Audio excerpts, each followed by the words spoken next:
Hizi ni hatua za uhakiki wa cheti cha kuzaliwa mwanzo hadi mwisho. Leo tutaangalia namna gani unavyoweza kufanya uhakiki wa cheti chako cha kuzaliwa kupitia mfumo wa RITA. Karibu sana Jack Media TZ. Ni kukumbushe kusubscribe, kulike, kushare na kucomment. Kwenye browser yako utaandika RITA portal, itakuja. Ukifungua itaonekana kama hivi RITA portal. Utaibonyeza RITA portal, na kama hutakuwa na akaunti utatengeneza, ila kama una akaunti basi unaenda kwenye kusign in. Kwa namna ya kucreate account tayari tulishawahi kufanya, kwa hiyo tunaenda kusign in. Na kusign in utatakiwa uwe na email yako pamoja na password kama inavyoonekana. Itafunguka. Welcome Ebenezer. Hii ni akaunti ambayo nimeitumia kufanya maombi, akaunti ya Ebenezer ambayo tutaenda upande wa kushoto kwenye RITA portal. Kuna dashboard ambayo ndio hiyo inaonekana hapo, lakini kuna birth certificate, birth service na kisha death service. Sasa sisi tunaenda kufanya uhakiki wa cheti, kwa tutaenda kwenye birth service. Kuna hatua tatu, kuna new birth certificate, old to new certificate na certificate verification. Hii new birth certificate ni kuomba cheti kipya, old to new ni kubadilisha cheti cha zamani kuja cheti cha sasa, na certificate verification ndipo tunapoenda kufanya uhakiki wa cheti chetu kupitia RITA. Ukifungua itakuletea usajili wa moja kwa moja, certificate verification. Hatua ya kwanza utaandika entry number yako ya cheti chako cha kuzaliwa, na hatua inayofuata utaandika tarehe yako ya kuzaliwa, na kisha utaandika jina la kwanza la mama, jina la pili la mama, jina la tatu, na kisha utaandika verification reason. Verification reason hapa sasa utapaswa kuandika kwa nini unafanya uhakiki wa cheti chako cha kuzaliwa.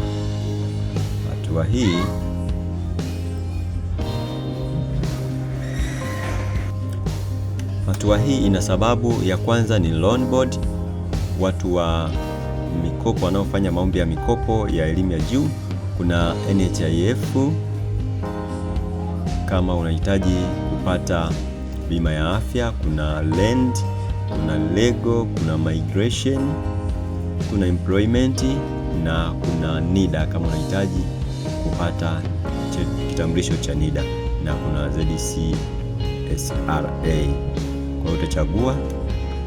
Mimi hapa tutaandika loan board kwa sababu ni kwa ajili ya maombi ya mkopo, na tutajaza applicant information. Huyu ni anayefanya uhakiki ni nani, na ambaye tayari tumemwandikia reason for verification kwamba anahitaji kufanya maombi ya mkopo kwa ajili ya bodi ya mikopo. Kwa hiyo ataandika majina yake, jina la kwanza, la pili na jina la tatu, kisha utajaza namba yake ya simu, na baada ya kujaza namba ya simu utajaza physical address, unakaa wapi, eneo lako lilopo utajaza.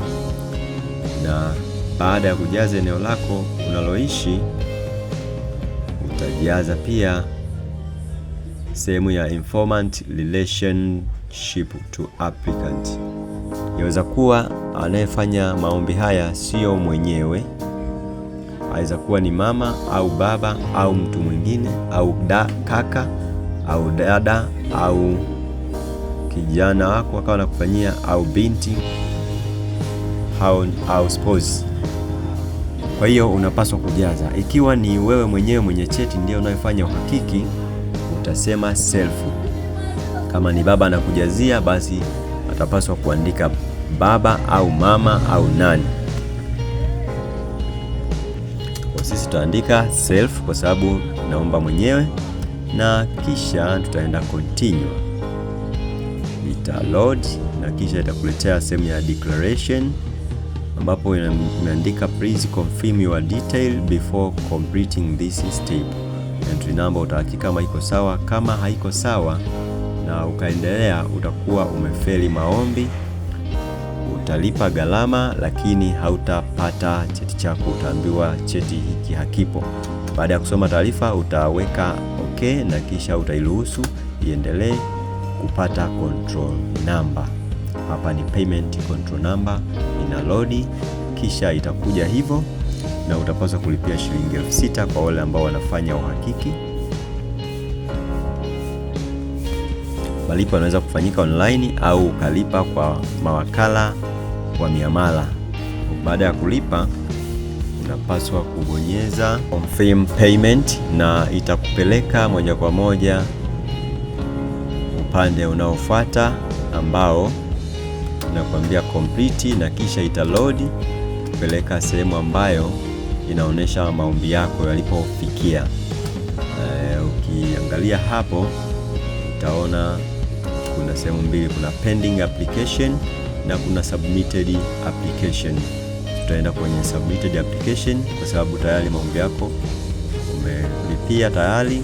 Itakuonesha jina lako kama inavyoonyesha hapa, na upande wa kulia kwenye utaona kuna rangi ya kijani imeandikwa neno paid, na maana maombi yako malipo yamekamilika. Na sasa utaenda kwenye sehemu ya detail kwenye dot 3 zile,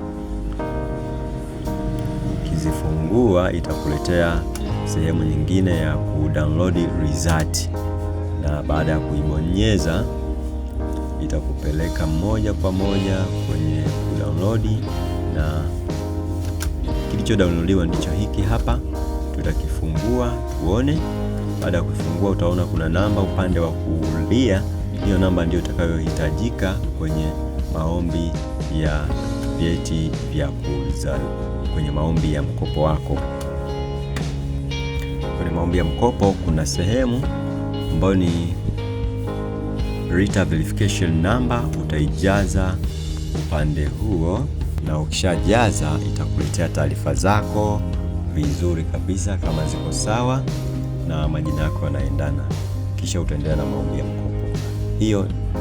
Hiyo ndio hatua ya kuhakiki cheti cha kuzaliwa mwanzo hadi mwisho. Kufuata hizo hatua zote utakuwa umefanya kwa uhakika taarifa zako, na utapata uhakiki ulio sahihi, na utaweza kuendelea na kila ambacho unatamani kuendelea nacho.